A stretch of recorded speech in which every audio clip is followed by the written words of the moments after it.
গরম এবং অস্বস্তিতেও নাজেহাল অবস্থা হওয়ার কথা শোনাচ্ছে আলিপুর আবহাওয়া দপ্তর। আজ থেকে তাপপ্রবাহ পশ্চিমের 4 জেলাতে, পশ্চিমের তাপপ্রবাহের সতর্কতা, উপকূলে চূড়ান্ত ঘর্মাক্ত পরিস্থিতি, গাঙ্গেয় দক্ষিণবঙ্গে বিক্ষিপ্ত বৃষ্টির পূর্বাভাস, কলকাতায় বিকেলের দিকে এক পশলা বৃষ্টির পূর্বাভাস। আমরা আরো বিস্তারিত জানবো, আমরা কথা বলবো আমাদের প্রতিনিধি অয়ন ঘোষাল সরাসরি রয়েছেন আমাদের সঙ্গে। অয়ন, মাঝখানে রিমালের জেরে ক্ষণিকের স্বস্তি তিলোত্তমা নগরী পেয়েছিল, বঙ্গবাসী পেয়েছিল, কিন্তু তারপর থেকে আবার সেই ব্যবসা গরমটা শুরু হয়ে গিয়েছে। কিন্তু আলিপুর আবহাওয়া দপ্তর তো আরও বেশি সতর্কবার্তা দিচ্ছে যে এখানেই শেষ নয়, অর্থাৎ তাপপ্রবাহে আবারও জ্বলতে চলেছে, আবারও নাভিশ্বাস উঠবে বঙ্গবাসী।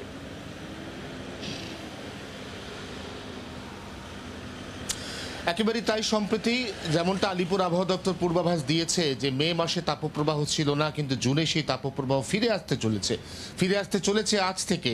আজ পশ্চিমাঞ্চলের একাধিক জেলা, যার মধ্যে পুরুলিয়া, বাঁকুড়া, পশ্চিম বর্ধমান, পশ্চিম মেদিনীপুর রয়েছে, এই জেলাগুলি তাপপ্রবাহের কবলে পড়তে চলেছে। আমাদের মনে থাকবে এপ্রিল মাসে কলাইকুণ্ডার তাপমাত্রা 47 ডিগ্রি অতিক্রম করে গিয়েছিল। সেরকম দুর্বিষহ পরিস্থিতি না হলেও এই তাপপ্রবাহ মানুষকে যথেষ্ট কষ্ট দেবে, তার কারণ একদিকে তাপপ্রবাহ এবং অন্যদিকে বাতাসে পর্যাপ্ত পরিমাণ জলীয় বাষ্প। পশ্চিমের গরম হাওয়ার জেরে তাপমাত্রা বাড়বে, আবার বঙ্গোপসাগর থেকে আসা জলীয় বাষ্পের জেরে ঘাম বাড়বে। শুধুমাত্র ড্রাই, লু বা শুষ্ক পরিস্থিতি নয়, এই তাপপ্রবাহ ঘর্মাক্ত তাপপ্রবাহ, অর্থাৎ এটি ভেতরে বাইরে দুদিক দিয়ে মিছিলির ছুরির মতো যেতে আসতে মানুষকে কাটবে এবং কষ্ট দেবে, এমনটাই আশঙ্কার পূর্বাভাস আলিপুর হাওয়া অফিসের। পশ্চিমাঞ্চলের এই জেলাগুলো বাদ দিলে গাঙ্গেয় দক্ষিণবঙ্গের কলকাতা, হাওড়া, হুগলি, নদিয়া এবং 2 24 পরগনা, সেখানে আজকে সকাল 8টার পর থেকে একটা অস্বস্তিকর পরিস্থিতি, যা বাড়তে বাড়তে সকাল 11টার পর একেবারে চরম পর্যায়ে চলে যাবে এবং কাজে বেরোনো মানুষ, তাদের অপরিসীম কষ্ট হবে। আর যদি উত্তরবঙ্গের কথা বলি, এখনো পর্যন্ত ভাগ্য অত্যন্ত সুপ্রসন্ন। উত্তরবঙ্গের 5 জেলা ওপরের দিকে, দার্জিলিং, কালিম্পং, কোচবিহার, আলিপুরদুয়ার এবং জলপাইগুড়ি, সেখানে ভারী বৃষ্টি। মালদা এবং 2 দিনাজপুর, সেখানে বিক্ষিপ্তভাবে হালকা মাঝারি বৃষ্টি।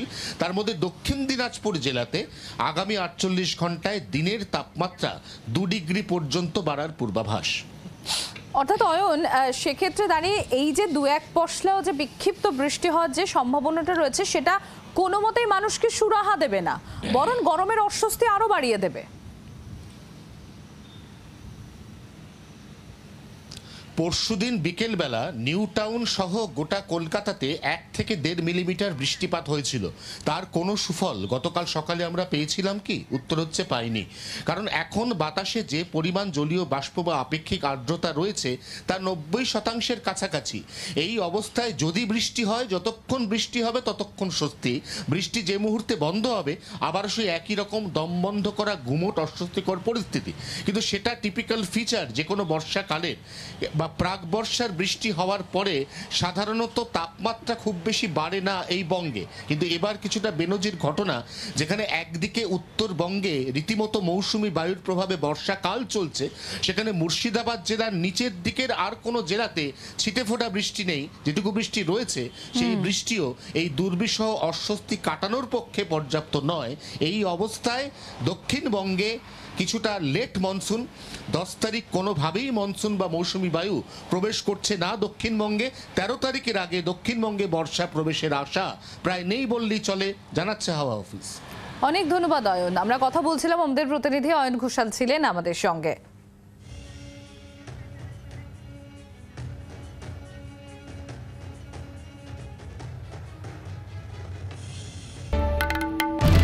বাংলার আওয়াজ, বাঙালির আবেগ, জি 24 ঘন্টা।